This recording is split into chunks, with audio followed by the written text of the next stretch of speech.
এ নিয়ে বিস্তারিত জানাতে গাজীপুরের চান্দনা চৌরাস্তা থেকে ইফতেখার রায়হান এবং ময়মনসিংহ পলিটেকনিক থেকে যুক্ত আছেন সহকর্মী ইমতিয়াজ আহমেদ। শুরুতেই গাজীপুরের চিত্র জানবো। ইফতেখার, জানাবেন পলিটেকনিক শিক্ষার্থীদের ৭ দফার উল্লেখযোগ্য দাবিগুলো কি কি, আর কর্মসূচির কারণে যান চলাচল ব্যাহত হচ্ছে কিনা?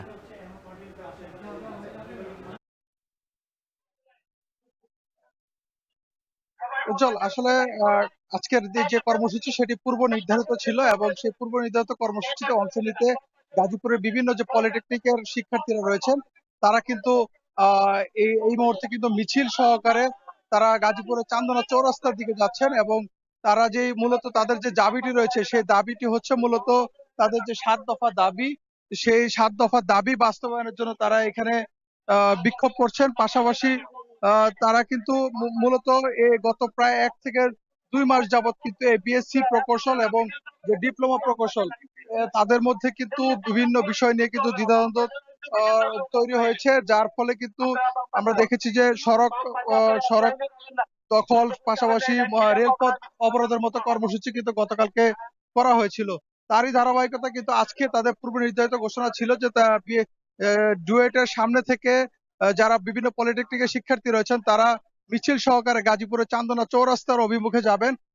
সেই জন্য কিন্তু এখানে কয়েক হাজার আমরা দেখেছি যে পলিটেকনিকের শিক্ষার্থী যারা রয়েছেন তারা এই মুহূর্তে মিছিল সহকারে চান্দনা চৌরাস্তার দিকে যাচ্ছেন এবং এখানে মূলত যে দাবিগুলো করা হচ্ছে যে তাদের ৭ দফা দাবির মধ্যে একটি রয়েছে ১০ম গ্রেডে যে নিয়োগটি উপসহকারী প্রকৌশলী পদ, যেটি সেই পদটি মূলত ডিপ্লোমা প্রকৌশলীদের জন্য কিন্তু বরাদ্দ ছিল। এতদিন ডিপ্লোমা প্রকৌশলীরা সেই পদে আসতেন, নিয়োগ পেতেন, তবে সেই জায়গাটিতে বিএসসি প্রকৌশলীরা একইভাবে সেই পদে নিয়োগের জন্য দাবি জানিয়েছেন, যে কারণে একটি সমস্যা তৈরি হয়েছে। পাশাপাশি বিএসসি প্রকৌশলীরা একটি দাবি জানিয়েছেন যারা ডিপ্লোমা প্রকৌশলী রয়েছেন তারা যেন নামের পূর্বে যেন ইঞ্জিনিয়ার শব্দটি ব্যবহার না করেন এবং তারা বলছেন যে যেহেতু ডিপ্লোমা প্রকৌশলী অর্থাৎ ডিপ্লোমা ইঞ্জিনিয়ারিং কোর্স, সে কারণে তারা এটি ব্যবহার করবেন। পাশাপাশি যে মন্ত্রণালয় যে একটি কমিটি গঠন করা হয়েছে যে বিএসসি প্রকৌশলী এবং ডিপ্লোমা প্রকৌশলীদের বিভিন্ন যে দাবিগুলো রয়েছে সেই দাবিগুলো যৌক্তিকতার যাচাই বাছাই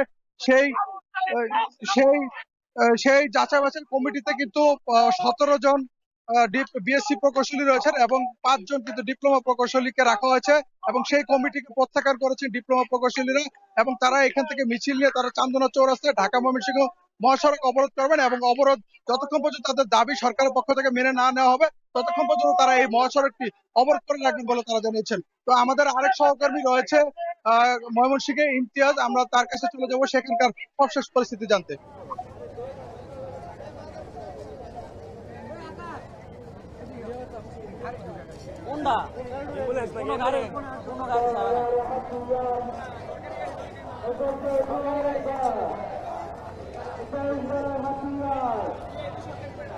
এই মুহূর্তে আমরা রয়েছি ঢাকা ময়মনসিংহ যে বাইপাস মহাসড়ক রয়েছে, এখানে আমরা দেখতে পাচ্ছি ময়মনসিংহ পলিটেকনিক ইনস্টিটিউটে যারা শিক্ষার্থী রয়েছেন তাদের যে মূলত তারা যেটা দাবি করছেন যে ডিপ্লোমার প্রকৌশলী যারা রয়েছেন তাদের বিরুদ্ধে বিভিন্ন সময় হুমকি ধামকি এবং ডিগ্রিধারী যে প্রকৌশলী রয়েছে তাদের যে অযৌক্তিক ৩ দফা সেটির বিরুদ্ধে কিন্তু তারা বেশ কিছুদিন ধরে আন্দোলন করে যাচ্ছেন। এই মুহূর্তে ঢাকা ময়মনসিংহ মহাসড়কে বাইপাস এলাকায় তারা সড়ক অবরোধ করেছেন এবং এই মুহূর্তে বিশেষ করে ৫ মিনিট হলো ঢাকা ময়মনসিংহ মহাসড়কের সম্পূর্ণ যান চলাচল বন্ধ হয়ে গেছে। আমরা দেখতে পাচ্ছি যে একেবারে স্থবির হয়ে রয়েছে যানবাহনগুলো এবং শিক্ষার্থীরা কিন্তু মুহুর্মুহু স্লোগান দিচ্ছেন। পাশাপাশি অন্য প্রান্তে যেহেতু আরও বেশ কয়েকটি জায়গা রয়েছে, অন্য প্রান্তেও কিন্তু শিক্ষার্থীরা অবস্থান করছেন এবং শিক্ষার্থীরা তারা যেটা বলছেন যে তাদের যে ৭ দফা দাবি রয়েছে সেই বিষয়টিও তারা উত্থাপন করতে যাচ্ছেন এবং যেখানে তারা উল্লেখ করছেন যে প্রকৌশল কর্মক্ষেত্রে ডেস্ক এবং ফিল্ড ইঞ্জিনিয়ারিং ও বিভাজন করে বিসিএস ইঞ্জিনিয়ারিং ডেস্ক ও ডিপ্লোমা ইঞ্জিনিয়ারিং ফিল্ড ইঞ্জিনিয়ারিংয়ে নিয়োজিত করা এবং সরকারি প্রজ্ঞাপনের আলোকে ১০ম গ্রেডের ডিপ্লোমা ইঞ্জিনিয়ারিংদের জন্য নির্ধারিত উপসহকারী প্রকৌশলী সম্মানের পদ সংরক্ষণ করার দাবি তারা জানাচ্ছেন। একই সাথে একমুখী প্রকৌশলী শিক্ষা ব্যবস্থা চালু সহ মেধার অপচয় রোধে প্রকৌশলীদের পেশা পরিবর্তন রোধ ও প্রকৌশল সংস্থায় প্রশাসনিক পদে প্রশাসনিক ক্যাডারদের জনবল নিয়োগ করার কথা তারা বলছেন। সহকারী প্রকৌশলী এবং সমমানের পদ থেকে সহকারী প্রকৌশলী সমমানের পদে পদোন্নীত ৫০% উন্নতি করার কথা বলছেন এবং সেই সাথে অন্য আন্তর্জাতিক ইঞ্জিনিয়ারিং টিম কনসেপ্ট অনুযায়ী সকল প্রকৌশলী সংস্থার জনবল কাঠামোগত বিএসসি ইঞ্জিনিয়ারিং ডিপ্লোমা ইঞ্জিনিয়ারিং ও দক্ষ জনবলের হার নির্ধারণ করার কথা বলছেন এবং পলিটেকনিক ও মনো টেকনিক ইনস্টিটিউট এবং টিএসসিতে শিক্ষক ও শিক্ষার্থী অনুপাতে শিক্ষক নিয়োগ এবং ডিপ্লোমা ইঞ্জিনিয়ারিংয়ের কারিকুলাম ইংরেজি মাধ্যমে রূপান্তর সহ আধুনিক করার কথা বলছেন। এবং সেই সাথে তারা যেটা বলছেন যে মূলত এই দাবি তাদের যৌক্তিক দাবি, এই দাবিগুলো না মানা হলে আসলে তারা তাদের আন্দোলন চালিয়ে যাবে। এবং তারা বলছেন যে যারা ডিগ্রিধারী প্রকৌশলী রয়েছেন তাদের যে অযৌক্তিক 3 দফা দাবি সেটির বিরুদ্ধে তারা কিন্তু কথা বলছেন। এবং তারা বলছেন যে যেহেতু তাদের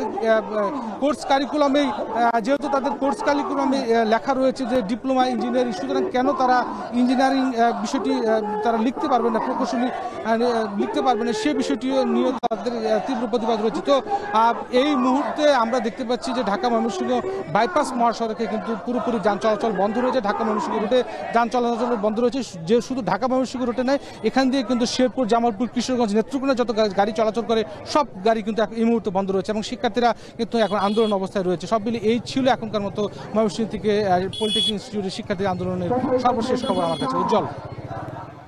এখন ঢাকায় নিচ্ছে আরও একটা বিরতি।